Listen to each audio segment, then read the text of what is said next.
Tingginya laju pertumbuhan ekonomi digital menimbulkan permasalahan baru. Di antaranya produk dalam negeri tak bisa bersaing dengan produk impor, terutama barang-barang dari Cina yang dijual melalui e-commerce dan social commerce. Lalu, bagaimana solusinya? Dan apa kebijakan pemerintah hanya izinkan medsos sebagai media promosi, bukan transaksi sudah tepat? Telah hadir di studio bersama saya, Direktur Eksekutif Indef, Bapak Taufik Ahmad, dan CEO HK Indonesia, Mbak Eka Sujana. Terima kasih Pak Taufik dan Mbak Eka sudah berada di studio. Bapak, saya ke Pak Tauhid dulu. Pak Tauhid, tadi dalam paket Pak Tauhid sudah menyampaikan pemerintah bereaksi. Tadi ada 3 menteri sudah menyampaikan bahwa akan ada pemisahan antara social commerce dan e-commerce. Nah, apakah ini betul-betul akan efektif, Pak, menghadapi, ya paling tidak kita sekarang lagi pro dengan kondisi situasi para pedagang kita yang berada di Tanah Abang yang makin terpuruk dan lain-lain sebagainya, Pak. Nah, Bapak melihat ini seperti apakah? Apakah solusi dari pemerintah ini betul-betul akan membantu pedagang-pedagang kita di Tanah Abang dan pasar-pasar lain, Pak? Ya, saya kira begini, kalau kita lihat data ya, data persentase pelaku UMKM yang melakukan digitalisasi itu masih relatif rendah, kurang lebih sekitar 30% begitu. Jadi baru mereka memang sudah agak peningkatan sejak COVID ya, COVID sekitar 15-20, sekarang sudah 30%. Tetapi memang trennya ada pergeseran yang tidak bisa melakukan e-commerce itu lama-kelamaan marketnya akan turun begitu ya. Nah, tentu saja yang sudah melakukan e-commerce, sudah ada perubahan, mereka juga melakukan proses digitalisasi melalui social commerce, tentu dengan media, dengan cara, kemudian dengan berbagai pendekatan termasuk endorse dari beragam aktris begitu. Nah, saya kira memang lama-kelamaan ya pelaku usaha konvensional yang tidak melakukan commerce ataupun yang melakukan e-commerce sedikit banyak pasti akan terguncang dengan situasi. Kalau kita lihat data penjualan online memang terus mengalami penurunan dalam 2 tahun terakhir begitu. Saya kira memang sudah saatnya memang pemisahan regulasi antara social commerce dan e-commerce. Tetapi apakah akan menjamin ya Tanah Abang akan kembali begitu ya? Saya kira memang yang saya kira ini ada saya kira belum sepenuhnya bisa menjamin ya. Yang pertama, digitalisasi ini sulit dibendung begitu ya. Ini satu keniscayaan bahwa para pelaku usaha yang mengandalkan katakanlah konvensional lama-kelamaan akan tergerus begitu ya. Saya kira ini faktor utamanya itu. Yang kedua adalah mekanisme pengawasan begitu ya. Ketika regulasi ini dipisahkan, tentu masing-masing akan ada pengawasan ya, termasuk misalnya pengawasan di data crawling di medianya itu sendiri. Saya kira perlu yang kuat. Yang kedua adalah pengawasan dari border antar perbatasan juga perlu kuat, misalnya di perbatasan fisik kita dengan negara-negara sahabat kita itu juga butuh ini yang kuat. Yang ketiga tentu saja di pelabuhan-pelabuhan baik yang resmi maupun yang kecil-kecil. Nah, itu juga butuh pengawasan yang kuat karena tentu saja banyak barang impor yang katakanlah melakukan beragam pendekatan ya. Pertama, predatory pricing, mereka melakukan penekanan harga dan mereka berani menjual harga murah untuk menghancurkan produk lokal, dan itu saja ini lama-kelamaan produk lokal tidak bertahan dan akan tutup begitu ya. Saya kira ini yang pertama.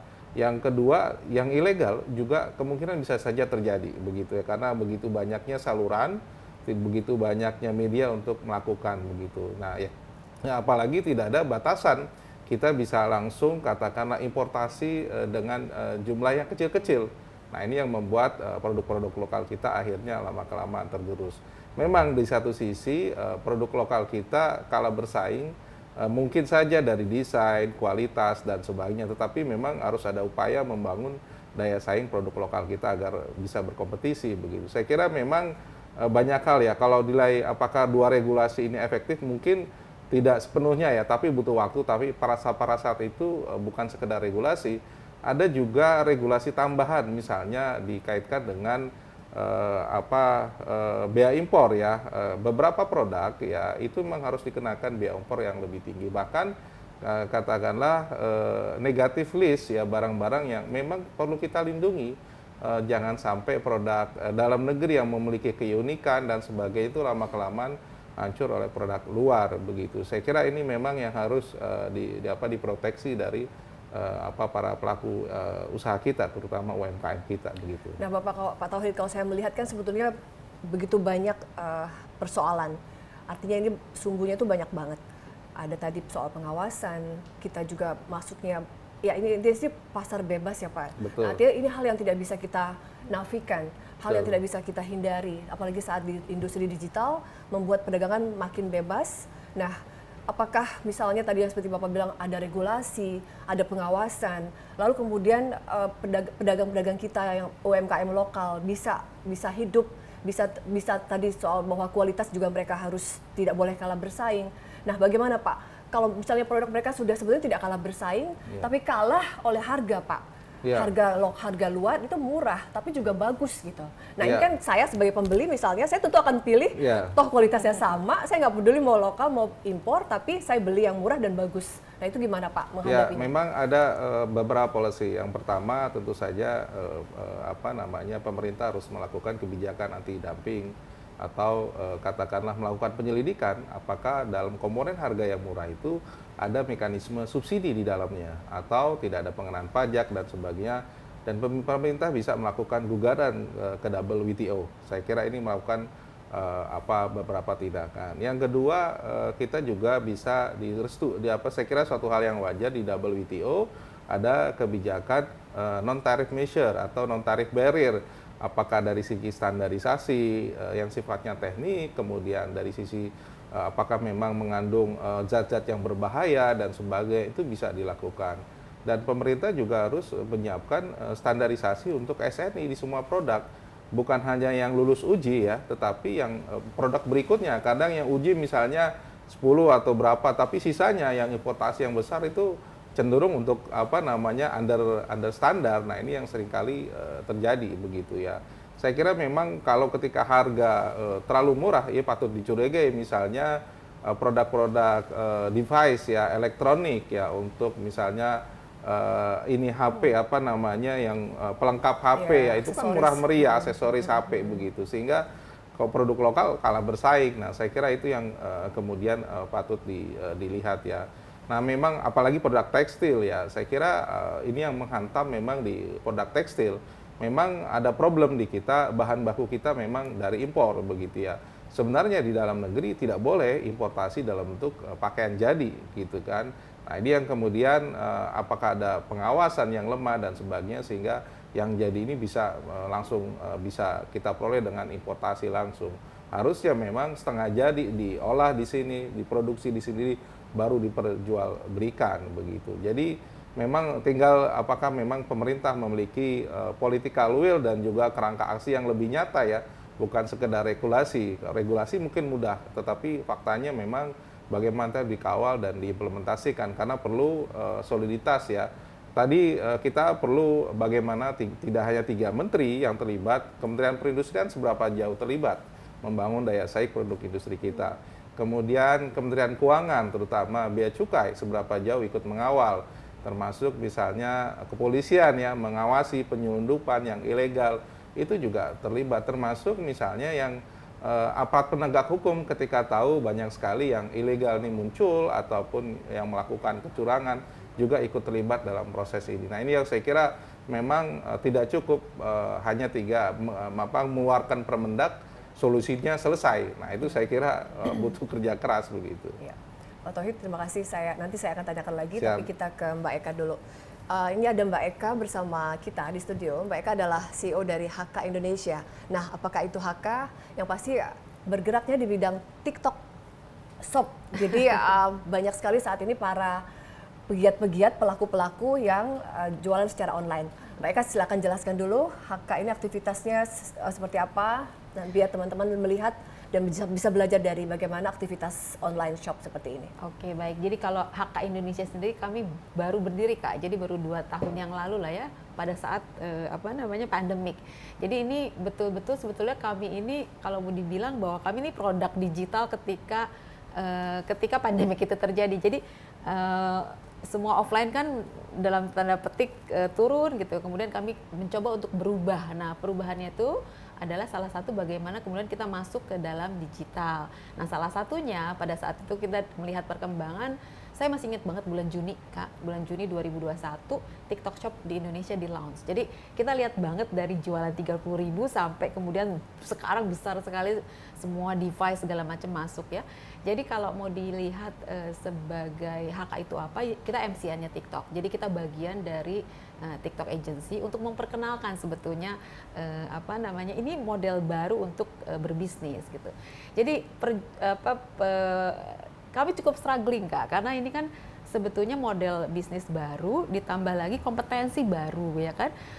Digital itu kan membuat sebetulnya pada saat pandemi itu digital kok dipaksa maju gitu ya, sekolah dan segala macam, ibu-ibu di pasar segala macam juga kan kita belanja dulu pakai WhatsApp lalu kita taruh diantar ke rumah.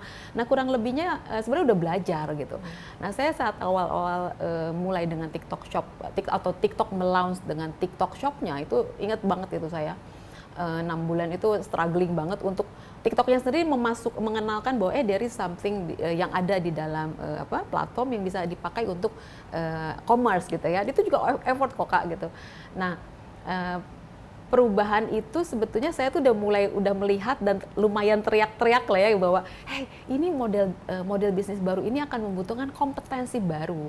Jadi kalau saya ingat banget saya waktu itu sempat di korporasi dulu, kalau Kakak sempat ingat ada telesales kan, telemarketing gitu kan. Itu saya bagiannya, yang dulunya jualan door to door itu ada telemarketing, kan itu kompetensi baru yang kemudian harus di keep up gitu ya, dipelajari untuk kemudian menjadi lapangan pekerjaan baru. Nah ini sebetulnya juga saya melihat hal yang sama gitu, oh ini kurang lebihnya modelnya sama gitu ya, bahwa ini ada sesuatu yang baru dari digital, dan kebetulan ini commerce gitu ya, dan kebetulannya lagi itu ada social commerce, jadi kan bersambungan sekali, dan saya yakin ini besar banget sebetulnya impact-nya. Nah yang ketinggalan itu adalah kita yang mau bergeraknya nggak terlalu banyak, jadi masih ini apa sih, enggak saya udah cukup lah dengan begini gitu.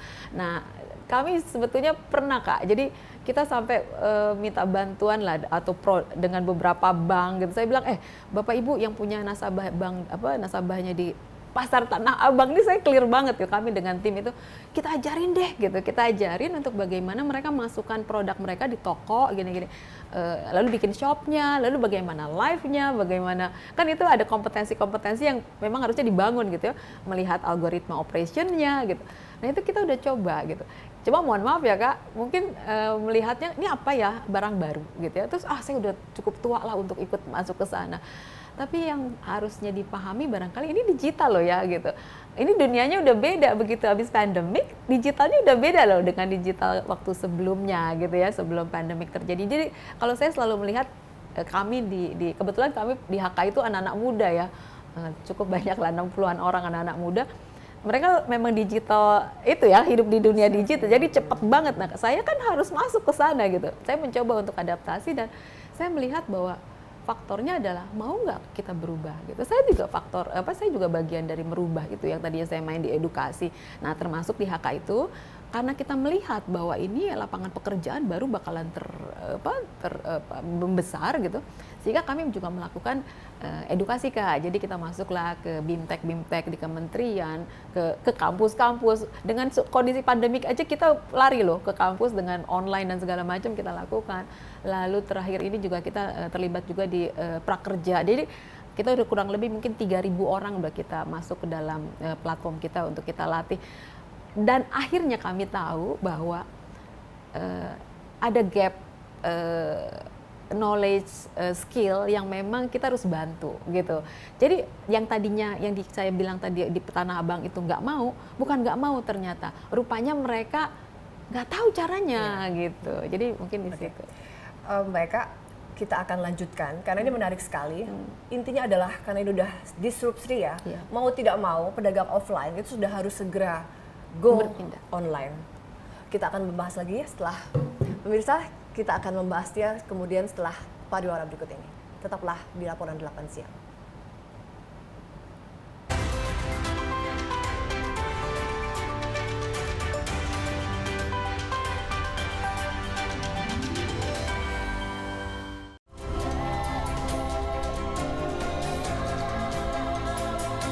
Garuda TV sebagai official broadcaster mempersembahkan Asian Para Games Hangzhou 2023.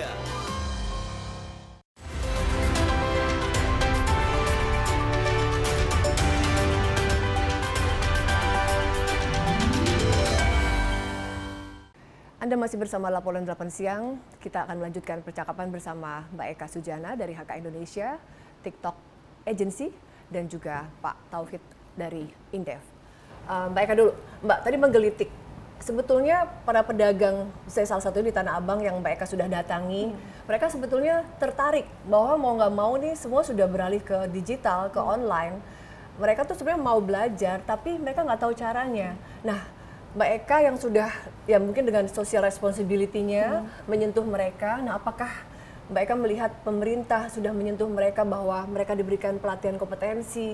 Gimana sih caranya bahwa lo tuh harus ya udah ini tuh mau nggak mau lo harus beralih ke online, lo jadi pedagang online. Nah, coba Mbak gimana pengalaman ketika ketemu dengan teman-teman pedagang? Jadi sebenarnya kalau program dari pemerintah saya yakin banyak lah Kak ya. Termasuk kan salah satunya saya sampaikan tadi lewat prakerja, lewat BIMTEK gitu ya. Cuma memang kan ini persoalannya prosesnya mesti diikutin kan Kak. Jadi berpindah dari yang tadinya saya cuma duduk di sini lalu saya pakai teknologi kan ada kamera, ada ini, cara ngomongnya aja belum tentu saya bisa gitu ya. Cara bagaimana lebih pada how to-nya itu kan mesti diikuti. Nah, mungkin itu yang kurang. Jadi nggak cuma pelatihan satu kali tapi bagaimana kita mendampingi mereka. Saya sih bisa sampaikan ya. Jadi kan saya sampaikan tadi 2021 bulan Juni lah kurang lebihnya dimulai. Kakak kalau tahu saat pandemik sebetulnya yang paling hebat penjualan di TikTok Shop saat itu adalah produk-produk lokal kan cross border nggak bisa masuk kan, nggak ada barang-barang import bisa masuk dan kebutuhan sehari-hari. Saya tuh jualan minyak Kak, minyak saya tuh jualan tisu, ibu-ibu saya jualan ya? sayur, saya jualan sayuran. Ada di kebetulan kan kami punya artinya studio-studio yang kita buat ya afiliasi sampai memang pada saat pandemik tadi ya. Jadi memang betul-betul bisa masuk sebetulnya kebutuhannya kan ada gitu ya dari konsumen maksud saya. Nah memang yang mungkin kurang tadi pendampingannya plus tadi Kak memang ada saat saya bisa bilang loh Kak It's Sambal saya boleh sebut merek lah ya. Betul. Ada artis malah Alis Norin itu saya suka banget ke Alis itu dia punya baju ya punya brand pakaian. Ini malah saya pakai kayaknya deh. Hai Kalis. Itu sukses banget karena tapi Kakak harus tahu dia juga belajar. Dia juga bilang Kak dari satu. Mungkin mereka bisa lihat dalam video ini kan dari HK Indonesia aktivitas minyak Indonesia ya Mbak. Di sini jual minyak goreng tadi Mbak. Artinya dan yang beli banyak kan ibu-ibu pun pembelinya pun begitu sudah sangat akrab dengan online kan.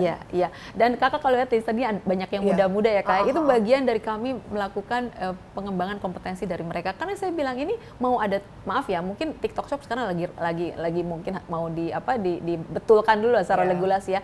Tapi ini tuh adalah skill baru Kak. Nah ini jajanan Mbak Eka. It's Sambal ini. Apa namanya Mbak? Ini It's Sambal. Itu coba yang saya bilang suksesnya, ini luar biasa. Jadi beliau ini bikin sambal rumahan, memang digital marketing. Ini coba digital marketing. Kalau nggak salah dia selalu jadi nomor 1. Jadi kurang lebih maaf ya disebut 5 miliar mungkin 1 bulan. 5 miliar jualan sambal 30.000. Jualan sambal. Wow. Minimal loh Kak itu. Jadi potensinya besar banget. Potensinya besar. Artinya marketnya ada kan? Marketnya ada. Dan sekarang ini kan sedang berkembang TikTok itu jadi gini, dari tahun 2021 sampai sekarang itu jadi tiap 3 bulan atau 6 bulan kategorinya tuh dibelajarin. Jadi awal kategori yang murah dulu ya, lalu naik. Nah sekarang ini kategori udah mulai masuk ke dalam fresh food karena secara logistik kan udah lebih bagus ya karena udah nggak pandemik gitu ya. Kalau sebelumnya tuh 7 hari, 9 hari gitu. Sekarang tuh 3 hari sampai 5 hari sudah harus nyampe. Karena kalau nggak nyampe di blok dan diambil lagi uangnya dikembalikan gitu. Jadi ada jaminan itu ya. Betul, lumayan ketat sebetulnya di sana. Jadi kalau Kakak lihat, sekarang Kakak bisa beli pempek dari Palembang langsung lewat anak saya tuh juga sama. Saya pun sama suka beli ada basreng itu enak banget di TikTok. Dan memang enak, sesuka itu kita sekeluarga gitu. Iya, jadi memang kalau akhirnya satu kompetensi buat saya. Jadi dengan kondisi ramai sekarang buat saya, wah senang sih sebetulnya. Artinya happy ya? Happy karena saya kan main TikTok yang dilihat. Iya, dan ada edukasi. Semakin banyak yang tahu. Dan ada edukasi, jadi bagaimana ngembangin edukasi bahwa digital literacy itu di masyarakat itu ternyata harus terus loh, nggak bisa berhenti gitu loh, karena digital yang sesuatu yang nggak bisa ditiadakan gitu. Yang satu itu, yang kedua saya juga setuju Kak, jujur sih saya juga ngelihat, saya murah sekali ya bisa dapat yang katakan tadi chopper harganya sekian rupiah aja gitu, di bawah 100.000. Dulu kita beli chopper 200-300.000. Nah di situ Pak tadi letak cross border, saya juga jujur aja, ini cross border gimana? Tapi kan saya nggak tahu itu ada di mana ya. Kami kan banyak, kalau kebetulan kalau kami memang tidak, kita termasuk ekosistem tapi kita nggak masuk dalam cross bordernya. Jujur aja nih, kita nggak masuk cross bordernya, tapi kita justru bantu brand-brand yang udah ada di Indo, UMKM, lalu personal gitu, individu, untuk di studio kita dijualkan secara afiliasi gitu. Dan ada brand kita sendiri yang memang dari UMKM, kita ngambilnya dari UMKM lalu kita gedein di dalam TikTok. Nah, jadi memang utamanya yang harus mungkin ya, saya nggak tahu nanti bentuknya seperti apa memisahkannya social commerce dengan e-commerce itu.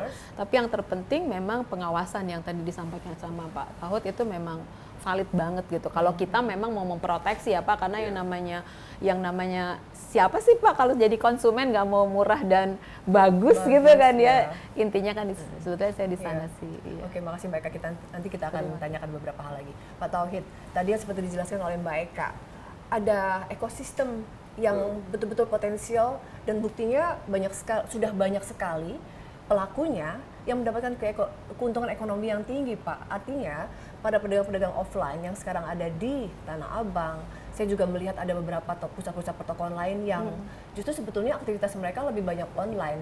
Nah artinya mau tidak mau mereka harus segera switch ya Pak, segera migrasi bahwa ya udah kalian harus juga ini loh pasar marketnya sudah jelas ada, menuju bagaimana bisa dari betul-betul bisa dari offline menuju online ini Pak. Dari Indef melihat ini seperti apa Pak? Ya saya kira begini, dengan digitalisasi memang faktanya adalah ada memotong ya jalur distribusi biar efisien begitu ya.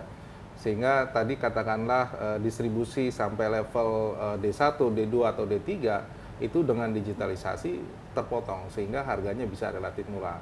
Bahkan para produsen sekarang tanpa harus ada pedagang, mereka tinggal pusat logistik, mereka juga langsung promosi. Nah ini yang pada akhirnya para pelaku pedagang tadi di Tanah Abang, di mana mereka akhirnya tidak bisa mampu bersaing kalau misalnya produsen langsung menjual itu, apalagi termasuk di TikTok ya, produsen langsung yang promosikan karena mereka yang buat dan sebagainya. Saya kira memang itu fenomena yang sulit untuk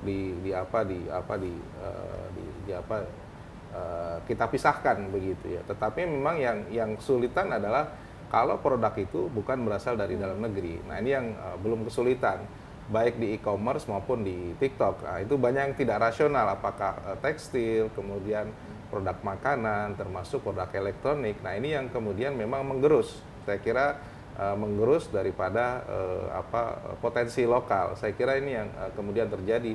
Kenapa Tanah Abang tidak bersaing? Karena tadi produsennya bisa langsung jual, tidak harus melalui Jakarta, tapi dari pusat importasi dimanapun dia bisa lakukan dan harganya murah. Apalagi biaya sekarang karena ekspedisi semakin murah, otomatis harga murah, bahkan ada free ya, ada bonus, ada free logistik, kemudian dan sebagainya. Ini yang membuat kompetisi menjadi tidak sehat. Nah itu yang kemudian memang pada akhirnya yang konvensional lama kelamaan tergerus. Kita tahu Mangga 2 udah 2 tahun lalu kosong. Beberapa pusat perbelanjaan di Jakarta Utara kosong, lama kelamaan ke tengah kota ya. Saya khawatir ini arus juga akan berubah nanti, bukan hanya di kota besar di Jakarta, tapi kota-kota lain juga akan terjadi seperti ini ya, dan akan terjadi perubahan yang luar biasa masif begitu ya. Ya karena tadi Pak Tauhid menggelitik sekali nih bahwa kemudian ya tidak bisa dihindari karena ketika Tanah Abang, Mangga 2 seperti yang tadi Pak Tauhid sampaikan, ya akan kosong pembelinya karena kan unsur mereka menjual produk kan ada sewa toko di situ, ada biaya membeli, biaya toko di situ dan lain-lain. Nah, apakah Indef melihat kemudian begitu sudah migrasi menuju online, model-model pertokoan seperti ini itu tidak akan lagi efektif seperti itu Pak ya? Ya, saya kira segmentasi pasarnya masih tetap ada begitu ya, tetapi tidak masif seperti dulu begitu ya, karena misalnya ketika toko online sudah membangun brand, sudah membangun loyalitas terhadap konsumen, mereka biasanya akan terus membesar begitu ya. Tetapi ada market memang yang kemudian ya mereka tidak nyaman kalau tidak bertemu dengan pedagang begitu ya. Masih ada ya. Tetapi memang yang sulit dihindari digitalisasi akan seperti itu. Nah, karena itu memang agar ada kesetaraan antara pelaku usaha memang harus diatur kembali. Tentunya tadi meskipun diatur kembali nggak cukup ya, persoalan border, persoalan perpajakan dan sebagainya itu memang harus di-arrange ulang begitu ya. Nah, saya kira memang implikasinya akan sangat terasa ya bagi pelaku usaha ya. Satu sisi yang tidak punya kompetisi, berkomunikasi, bersosialisasi akan lama-kelamaan juga kesulitan begitu. Tetapi bagi para inovator baru mungkin ini satu peluang. Nah, saya kira memang harus di-arrange ya. Tapi memang tugas yang mungkin dari teman-teman yang sudah sukses di TikTok ya harus memberikan perluasan begitu ya, terutama yang produk-produknya dalam negeri nih, kita mendorong agar produk dalam negeri yang bisa bersaing ya. Tentu saja bagaimana ini bisa juga harganya bisa lebih bersaing ya. Saya kira ini yang menjadi tantangan kita ke depan gitu. Makasih Pak Tauhid. Terakhir nih untuk Mbak Eka. Mbak ini menarik sekali ya, ada TikTok Shop gitu ya, dan Mbak Eka senang gitu ya ada informasi sekarang ketika tiba-tiba tadinya ada e-commerce, lalu sekarang ada social commerce dan Mbak Eka adalah pelakunya. Nah, tadi seperti yang Pak Tauhid sampaikan, senang sekali ada semua pedagang-pedagang ini kita sentuh, kita beri pelatihan, dan dari Mbak Eka sendiri bagaimana Pak kontribusi untuk bagaimana ikut berperan tadi juga produk-produk lokal juga semakin ramai. Mbak Eka bisa sampaikan. Iya, justru itu Kak. Jadi kami itu dari mulai awal pun melihat bahwa ini potensi. Kakak sekarang bisa beli dari makanan dari ujung pandang, makanan dari daerah-daerah seluruh Indonesia dengan mudah. Apalagi tadi logistiknya lebih murah. Ini sesudah pandemik ya. Kalau pandemik kan masanya berbeda ya. Tapi itu kan betul-betul bahwa bisa sebetulnya big cities itu bukan ada di Jawa loh ya. Big cities itu bisa ada di mana-mana. Jadi ekonomi itu sebetulnya bisa berkembang di mana-mana asalkan tadi ya bahwa setiap bagian atau kementerian atau siapapun yang memang terlibat betul gitu ya untuk memastikan bahwa itu berjalan. Karena saya melihatnya dulu kita susah banget untuk bisa makan sesuatu atau membuat sesuatu. Betul. Dan sekarang mungkin tadi ada di fotonya itu buat saya tuh menarik, dia bulan akhir tahun jualannya daster yang harganya memang 30.000. Ya memang dia mati di Tanah Abang. Jadi dia terpaksa dia switch, kan? Dia terpaksa, dia dari Kudus, Kak. Nah. Dia dari Kudus. Dia akhirnya dia online di Kudus. Dan luar biasa, Kak. Yang tadinya cuma di Tanah Abang dia jualan satuan 30.000, dia akhirnya bisa jual 5 dengan 140.000. Memang lebih murah, tapi kan karena dia produsernya dan dia tidak perlu sewa toko. Tidak perlu distribusi dan Tidak, lain-lain. betul. Nah, tapi yang dia lakukan adalah dia menambah orang-orangnya untuk live kan, dia menambah orang-orangnya untuk bikin konten. Kita sebut reseller. Bukan konten, Mereka punya konten. tokonya mereka lah, tokonya ya. mereka. Jadi lewat konten, lewat streaming, akun-akunnya dibuat. Jadi kalau boleh dibilang sebetulnya kakak ke TikTok Shop ini bukan hal yang baru. Ketika kita ingat ya waktu online transportasi gitu kan ya, kan dulu juga berubah. Betul. Ingat kan kakak waktu kita tap juga parkir atau tol kemudian harus digital, kita juga kan agak panik-panik gitu ya. Jadi kondisinya sebetulnya sama, bagaimana kita kemudian harus mau nggak mau harus adapt terhadap disrupsi, betul. Ini bagiannya aja. Hanya memang digital literacy di kita ini mungkin harus ditata ulang lah ya. Kebetulan kan kami memang hidup dengan mereka. Saya bilangnya kami tuh hidup dengan mereka. HK tuh hidup dengan teman-teman yang tadi lewat edukasinya ya, jadi lewat kartu prakerja, BIMTEK kementerian-kementerian maupun kampus-kampus. Kita ke SMK loh Kak. Kami tuh lakukan itu karena kami melihat bahwa ini potensi besar loh ya, dan ini skill baru yang nggak ada gurunya, nggak ada bukunya, belum ada profesornya istilahnya ya, yang kita jalankan bersama-sama gitu. Jadi kurang lebihnya adalah memang tantangan, bakal ada yang tadi terdampak gitu ya, tapi siapapun kan kondisinya ada satu masa yang akan mau nggak mau gimana kita kemudian adjust ya. Kalau kita punya kesempatan sih pengen banget Kak untuk bisa membantu mereka, paling tidak mungkin karena kami pelaku, kami tahu yang dibilang algoritma itu seperti apa, kami tahu bagaimana ini mengembanginnya, bagaimana bicaranya bagaimana membuat promosi-promosinya gitu ya. Jadi kurang lebihnya marilah kita hadapi dan kita maju bersama dapat revenue bersama-sama. Ya, Mbak Eka Sujana dari CEO HK Indonesia, terima kasih sudah ke studio. Kami terima kasih. Pak Tauhid, Terima kasih. Direktur Eksekutif Indef, terima kasih sudah ke studio Garuda TV. Terima kasih, Pak. Ya. Watimpres Habib Lutfi mendapatkan penghargaan Dharma Pertahanan. Informasinya selengkapnya usai jeda.